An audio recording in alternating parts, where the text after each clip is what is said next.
Good morning student. जन्मोत्तरी की यात्रा कक्षा 8वीं की हिंदी प्रथम भाषा का लेसन चौथा।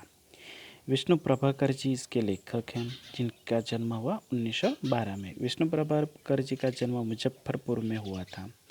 इनकी आरंभिक शिक्षा गांव में हुई, हिसार में। पढ़ाई समाप्त होने के बाद हिसार में ही सरकारी नौकरी में जुड़ गए और आर्य समाज तथा गांधी जीवन दर्शन से वे प्रभावित रहे। इन्होंने आकाशवाणी दिल्ली में भी रेडियो रूपक लिखे, मतलब रेडियो नाटक लिखे। लेखन को ही फिर अपनी आजीविका का साधन भी बनाया। उनकी रचनाओं में राष्ट्र प्रेम तथा समाज सुधार का स्तर प्रमुख रहा है, इसलिए ब्रिटिश सरकार का कोपभाजन भी बने और नौकरी को छोड़कर लेखन को ही अपना खास कार्य बनाया। स्वप्नई, ढलती रात, संघर्ष के बाद, नव प्रभात, डॉक्टर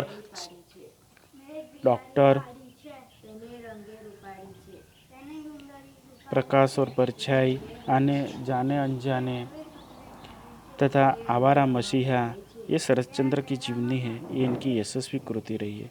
यहाँ हम देखें तो जन्मोत्तरी के यात्रा, मतलब जन्मोत्तरी नदी गंगा जमुना के बारे में हम जानते हैं। भारत की सबसे बड़ी और पवित्र नदियाँ हैं। इसमें जमुना यमुना नदी की यात्रा के बारे में यहाँ लेखक ने कहा है। ये एक यात्रा वृत्तांत भी कह सकते हैं। प्रकृति के सौंदर्य भी यहाँ इसमें आया है। यह यात्रा वर्णन है। यात्रा के संबंध में एक प्रसिद्ध यायावर ने लिखा है। यायावर मतलब घूमने वाला। जिस मनुष्य की वृत्तियाँ विकृत नहीं होती, उसके लिए यात्रा की प्रेरणा भी उतनी ही स्वाभाविक होती है। जिस प्रकार बारिश के शुरू होते ही सांड अपनी सींगों से जमीन खोदकर उसे सूंघने लगता है, उसी तरह यात्रा का अवसर प्राप्त होते ही अपने आप मनुष्य के पैर बिना पूछे चलने लगते हैं। यदि कोई उससे पूछे कहाँ चले, तो वह कहेगा मुझे कुछ पता नहीं, जहाँ जा सकूँगा चला जाऊँगा। जाना, चलना, नए नए अनुभव करना, बस यही मैं जानता हूँ। आंखें प्यासी है, सारा शरीर क्षुधित है, इसलिए पैर चलते हैं। इसमें अधिक में कुछ नहीं जानता। यहाँ वो पहले ही लिख चुके हैं कि किसे कहेंगे यात्रा वृत्तांत। तो कहा कि वृत्तियाँ विकृत नहीं होती, मतलब इधर उधर घूमने की बात नहीं होती है। सिर्फ उनका जो उनको घूमना है, जहाँ देखना है, वही चीज़ है। तो कहते कि जिस प्रकार बारिश की ऋतु शुरू हो जाती है तो एक सांड यानी कि आखला बैल अपनी सींगों से ज़मीन खोद लेता है और फिर ज़मीन के अंदर से जो सौंधी सौंधी खुशबू निकलती है उसे सूंघ लेता है। उसी प्रकार यात्रिक भी, जो घूमने वाला है, वो भी अपनी यात्रा का वर्णन अपने अंदर देख ही लेता है और जहाँ उसको जाना है वो चले जाता है, घूमता है। अपनी वृत्तियों के बारे में मैं स्वयं क्या कहूँ, लेकिन आंखें अवश्य प्यासी है, शरीर भूखा है और नए नए अनुभव करने को तो मन सदा व्याकुल रहता ही है। इसलिए जब हमारे यात्री दल ने मुझे इस बार गर्मियों में गंगा यमुना की जन्मोत्तरी की यात्रा करने का प्रस्ताव रखा, तो मैं मन एक बारगी उछल पड़ा। मन उछल पड़ना मतलब खुशी से झूम जाना। सभी देश अपनी नदियों को प्यार करते हैं, लेकिन भारत अपनी गंगा यमुना को माँ कहकर प्यार ही नहीं करता, उनकी पूजा भी करते हैं।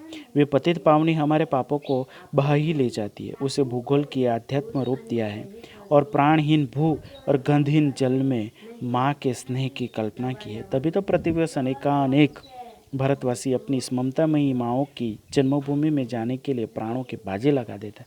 आगे कहते कि मैं वो अपनी मृत्यु के बारे में क्या, मतलब मुझे किस में इंटरेस्ट है, रस किस में, इसके बारे में मैं क्या कहूँ। लेकिन आँख प्यासी रहती है हमेशा, शरीर भी घूमने के लिए भूखा रहता है, नए नए अनुभव करने के लिए हमेशा इच्छाएं होती रहती। इसीलिए जब इनकी यात्री दल जो थे, उन्होंने कहा कि इस बार गर्मी की यात्रा में हम गंगा यमुना की जन्मभूमि की ओर प्रस्थान करेंगे। तो लेखक खुशी के मारे उछल पड़े, बहुत खुशी हुई। और ये कि सभी देशवासी अपनी नदी को तो प्रेम करते, लेकिन हम भारतवासी अपनी गंगा, यमुना, नर्मदा, सरस्वती, कावेरी जैसी महानदियों के लिए सिर्फ आदर सम्मान ही नहीं, हम उनको माँ कहकर पूजा भी करते हैं। और ये भी हमें अपने आगोश में हमेशा ले लेते हैं और अपनी माँओं के दर्शन के लिए, उनके जल में एक डुबकी पाने के लिए हम जी जान से लग जाते हैं, अपनी जान की बाजी भी लगा देते हैं। पर आज तो विज्ञान का युग है। गर्वीले मानव ने साधन के बल पर बीहड़ मार्गों पर मोटर चला दिए। बस द्वारा हम हरिद्वार, ऋषिकेश, नरेंद्र नगर और धरासू होते हुए डंडल गांव तक जा पहुँचे। यहीं से पैदल यात्रा का आरंभ होता है। जिस समय हमने बस से विदा ली, उसी समय भोर का शीतल समीर बह रहा था। क्योंकि आज तो विज्ञान का युग है, गर्वीले मानव ने मतलब अपने ऊपर विज्ञान का सहारा लेकर मानव ने बिहड़ में मतलब बाहर जहाँ दुर्गम हो, जाना बहुत मुश्किल हो, इसी जगह पे भी सड़कें बनाकर अपनी मोटर कार को वहाँ तक दौड़ा दी। तो ये लेखक भी हरिद्वार, ऋषिकेश, नरेंद्र नगर, धरासूते डंडल गांव तक मोटर से चले गए और वहाँ से पैदल यात्रा, पैर से चलने की यात्रा चालू करने की उनकी इच्छा थी, मतलब वहीं से चला। और बस से उन्होंने विदा ली। उस समय भोर मतलब अर्ली मॉर्निंग, सुबह था का समय था और शीतल हवा, समीर यानी कि हवा, पवन बह रही थी। अब आगे देखते हैं कि और चीड़ तथा बांस की नैनाभिराम वृक्षावली को देखकर मन पुलक पुलक उठता था। पुलक पुलक होना है, बहुत खुशी होना है। यहाँ से हम लोग पहले पड़ाव गंगा जी चट्टी की ओर चल पड़े। कुछ ही दूर जाने पर यमुना के प्रथम दर्शन हुए। आह, यही है वह काली कालिंदी जो सूर्यसुता और यम भगिनी है। यम भगिनी मतलब यम राजा की बहन, भगिनी मतलब बहन, जिसके तट पर मोहन ने रास रचाए थे। मोहन यानी श्री कृष्ण भगवान। जिसके तट पर शाहजहाँ की आंखों का आंसू, विश्व का अद्भुत सौंदर्य ताजमहल खड़ा है। इसी नीलवर्णी यानी कि ब्लू कलर में क्षीणकाय और स्वस्थ शांत यमुना को देखकर लगता है दिखता रहा मानो कोई सुदृढ़ शरीर वाली पर्वतीय बाला प्रीतम की दृष्टि नयनों से भरे आतुर व्याकुल ऊंचे नीचे मार्गों पर चली जा रही है। मतलब वो वहीं से घूम भी रही है। लेकिन प्रकृति यहाँ जितनी रूपसी है, मानव और उसकी बस्तियाँ उतनी ही गंदी है। फिर यमुना में भीड़, फिर गंगा में भीड़ भी थी। सो रात में यहाँ रुकने का विचार त्याग कर आगे बढ़ते चले। दूर से जो शांत दिखाई देती थी, पास जाने पर वही शांत यमुना शोर मचाकर इठलाने लगी। शोर मचाना मतलब बहुत उछल कुछल आवाज़ें हो रही थी। इठलाने मतलब घूम रही थी, खुशी से झूम रही थी। पत्थरों से टकरा टकरा कर उसका श्यामल नील जल फैनिल धवल हो उठा। फैनिल मतलब फिन वाला और धवल यानी कि सफ़ेद हो उठा। तभी ससा मन में उठा, जहाँ यमुना के प्रथम दर्शन हो उस स्थान का नाम गंगा नहीं यानी कि अर्थात गंगा लाई गई क्यों। पूछने पर पता चला कि प्राचीन काल में वहाँ एक ऋषि रहते थे जो रोज भयंकर राढ़ी पर्वत को पार करके 16 मील दूर गंगा स्नान करने के लिए जाया करते थे। बुढ़ापे में ये संभव नहीं हुआ तो उन्होंने गंगा की स्तुति की और वो प्रसन्न होकर वही एक कुंड में प्रकट हो गए। मतलब एक ऋषि ने ही गंगा जी को वहाँ लाए थे। उन्होंने घोर तपश्चर्या करने के बाद गंगा जी वहाँ आई थी। इस प्रतीक कथा के पीछे मनुष्य की प्रबल इच्छा शक्ति और कर्मनिष्ठा का इतिहास छिपा है। वो कुंड आज भी वर्तमान है। मन ही मन उस कुंड के निर्माता यामुन ऋषि को प्रणाम करके आगे बढ़े। देखा ऊपर वन में बड़ी भयंकर आग लगी है और निरंतर पत्थरों की बौछारें हो रही है। पूछे नहीं किस प्रकार उस मार्ग को पार किया, पर किया अवश्य। न कर पाता तो आपको यह कथा कैसे बताता। मतलब मुश्किलें भी आती है चलते समय, यात्रा करते समय, तो उनको भी उन्होंने अच्छी तरह से पार कर ली। अगले पड़ाव पर पहुंचते पहुंचते रात हो गई। यही नहीं, धर्मशाला में तिल धरने को स्थान नहीं था। मतलब छोटी जगह भी नहीं थी धर्मशाला में। चौकीदार भी घबरा कर भाग गया था। चौकीदार भी उसे छोड़कर चला गया था। अब क्या हो। तभी एक कुमायनी महिला को हम पर दया आ गई और उसने नाम मात्र का किराया लेकर हमें अपनी खुली दुकान में रात बिताने की अनुमति दे दी। उस उदार हृदय पर्वतीय बाला ने हमें सभी सुख सुविधा देने का पूरा प्रयत्न किया। पुरुष चट्टी में खाने को कुछ न बचा था, दूध चाय तक न मिली। हमारे बूजी कहीं मार्ग में रह गए थे। मतलब लेखक को उधर भूखा ही रहना पड़ा जब धर्मशाला में स्थान नहीं मिला। लेकिन एक कुमाऊनी मतलब वहाँ रहने वाले एक विशेष जाति की स्त्री ने अपनी खुली दुकान में उनको शरण ली और उसने सर्व सुख सुविधा का स्थान दिया, लेकिन खाने पीने को कुछ नहीं मिला। यहाँ तक कि दूध चाय भी नहीं थे। वह रात कभी नहीं भूलेंगे। खुली दुकान में एक टिमटिमाता लालटेन था जिसका प्रकाश अंधकार को और भी डरावना बना रहा था। कुत्ते निरंतर भौंके जा रहे थे, खच्चर हिनहिनाते थे। हर आहट पर बोजी के आने की आशा होती थी। सामने अपूर्व दृश्य था। पूरे के पूरे पहाड़ जल उठे थे। अग्नि कहीं वर्तुल बनती थी, कहीं धनुषाकार रूप धारण करती थी, कहीं एक नया तारों भरा आकाश सब निर्मित हो गया था।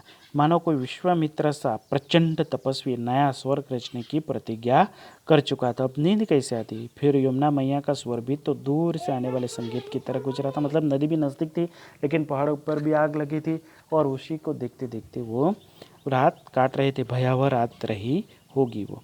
सवेरे चाय पीकर आगे बढ़े तो मार्ग कठिन चढ़ाई उतराई का था। कहीं कहीं तो पुल निर कांट के भुजाहीन बीच में पहुंचने के लिए हिले कि अब घिरे। उस समय नीचे नदी में देखने पर धरती घूम घूम उठी, लेकिन न जाने किसी अनादिकाल से लक्ष लक्ष मानवों के चरणों से इससे भी भयंकर पुलों पर यह अमना मैया को पार किया। हम भी मार्ग में पड़ाव करते ही हनुमान चट्टी पहुंच गए। मतलब अभी हनुमान चट्टी एक विशेष स्थान पड़ाव आता है यमुनोत्री यात्रा में, तो वहाँ लेकर पहुँच के लिए जाते समय इन्होंने यात्रा की बहुत कठिन यात्रा के बारे में बताया। तारों के ऊपर बंधे हुए झूलते पुल, नीचे गहरी हजारों फीट यमुनोत्री की खाई, और ऐसे पुल पर चलते चलते पुल भी हिल जाता था। लेकिन भोजन विश्राम के बाद जैसे ही चले तो 5 फलांग की कड़ी चढ़ाई से लोहा लेना पड़ा। लोहा लेना मतलब बहुत मुश्किल कार्य हाथ में लेना। दोपहर की धूप और शरीर पर छाया हुआ अन्न का अवसाद मतलब भारीपन। अन्न खाया था ना, मतलब भारी पेट थे। एक चढ़ाई पूरी करते ही दूसरी सामने ऊपर उठती। 5 फलांग की मील बन गई। लेकिन जैसे इसका अंत हुआ हम एक दिव्य प्रदेश में पहुंच गए। मिलो तक देवदारू के मनोरम वृक्ष स्वागत में ग्रीवा उठाए खड़े थे। मतलब अपनी मस्तक, ग्रीवा का मतलब होता है मस्तक। नीचे चारों ओर हरी तीमा बिखरी थी। आकाश भी सुरमई घटाओं से भरा उठा। एक ओर देवदारू के कुंज, दूसरी ओर बनवासी श्वेत गुलाब की सुगंध थी। नाना औषधियों का द्रुमदल था। द्रुमदल मतलब झाड़ियाँ। आंखें भर उठी। तपोवन और कैसा होता होगा। पक्षी चहक रहे थे। नीचे यमुना का संगीत मुखर रहा था, मतलब सुनाई दे रहा था। क्या ही इच्छा हो, घर में हेलीकॉप्टर हो और हम लोग पिकनिक के लिए वहाँ जा सके। मतलब हर रोज लेखक वहाँ जाने के लिए उत्सुक हो रहे थे। कैसा है यह देवदारों का शांत भव्य पर को उठा और संकीर्ण होता गया नुकीली उंगलियों वाला गर्वोन्मत्त मस्तक, मानो देव मंदिर हो। मतलब देवदारू वृक्ष जो ऊंचे उठे रहते हैं उनके बारे में यहाँ लेखक ने कहा। गर्वोन्मत्त मतलब अभिमान से, मानो किसी के आगे नहीं झुकना हो और यही प्रकृति में रहना हो, इस तरह के उनके शोभा थी। सहसा वर्षा होने लगी। सहसा मतलब तुरंत ही बारिश होने लगी। पहाड़ी प्रदेश की वर्षा जिसके आरंभ और अंत का कुछ भी पता नहीं चलता। यात्री रास्ते की दुकानों में आ बैठे। कुत्ते मुंह से मुंह सटाकर लेट गए, मतलब भीगे हुए ठंड के मारे बैठ गए। गाय भी साया खोजने लगी, परंतु गढ़वाल की नारी पुश्तैनी चिथड़ों में लिपटी सदा की तरह काम में व्यस्त थी, और बच्चे हाथ फैलाए मांग रहे थे, ओ सेठ पैसा दो, ओ सेठ पैसा दो। लड़कियां बिंदी मांगती थी, सुई धागा मांगती थी, पर क्यों?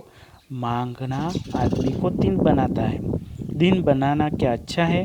दिन के देखो यहाँ बड़ी ई वाला दिन है तो गरीब आएगा, बराबर, और छोटी ई वाला दिन आएगा तो दिवस होगा, इसका मतलब।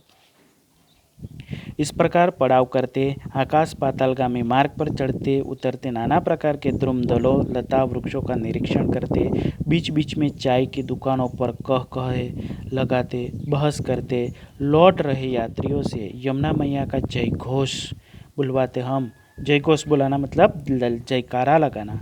हम यमुना माई की चिट्ठी के डाक बंगले में जाकर रुके। यहाँ से जमुनोत्री केवल 4 मील ही रह गए हैं, मतलब बहुत नज़दीक है। लेकिन सुनते आ रहे हैं कि उस मार्ग पर बड़े बड़े साहसियों के फेफड़े जवाब दे जाते, मतलब जैसे जैसे हाइट बढ़ती जाती है हवा में ऑक्सीजन की मात्रा भी कम होती जाती है। हमारे दल के संचालक ने सलाह करके आदेश निकाला कि कल बहुत सवेरे चल देना, 3 बजे उठ जाना है। तारों की छाँव में रीछ से डरते डरते सब काम निपटाए, चाय की तैयारी की, पी और 5:30 बजे तक यमुना मैया की जन्मभूमि की ओर चल पड़े। तब प्रातःकाल की संजीवनी वायु का परस पाकर मन प्राण में ऐसी अपूर्व शक्ति भर उठी कि सारा भय न जाने कहाँ तिरोहित हो गया, मतलब छुप गया। कटाफटा होकर भी शुरू में मार्ग 1 मील तक सीधा है, उसके बाद 2.5 मील की प्राण लेवा चढ़ाई, मतलब बहुत मुश्किल चढ़ाई है। हमारे मनों पर भी उसका आतंक छाया हुआ था, लेकिन बहुत शीघ्र ही वो उल्लास में परिवर्तित हो गया। उल्लास मतलब आनंदित में परिवर्तित हो गया। प्रकृति नदी ने उस प्रदेश को मानो वन कन्या की भांति संवारा हो, मतलब सजाया था। उस ग्रुप को पीते हुए हम ठंड में बड़ी सरलता से उस भयंकर चढ़ाई को पार कर गए। लौटने वाले यात्रियों का तांता लगा हुआ था। वो लोग इतने गदगद स्वर में बोले कि हे नाथ, हे प्रभु, आपकी कृपा से आनंद ही आनंद है। मतलब बहुत ही सुंदर वातावरण था। एक पूर्व परिचित बंगाली युवक ऐसे ललकार कर बैठा मानो एवरेस्ट विजय करके लौट रहे हो। कुछ व्यक्ति त्रस्त भी थे, मतलब दुखी भी थे। एक वृद्ध कांपते कांपते पुकार रहे थे, जय जय जमुना मैया, पार कर दे नैया। एक नारी का बुरा हाल था, एक पैर आगे बढ़ाती और पुकारती, हे भगवान, कैसा भयानक मार्ग है। मतलब वहाँ आने जाने में कितनी तकलीफ होती होगी, हम इससे पता कर सकते हैं। हमारे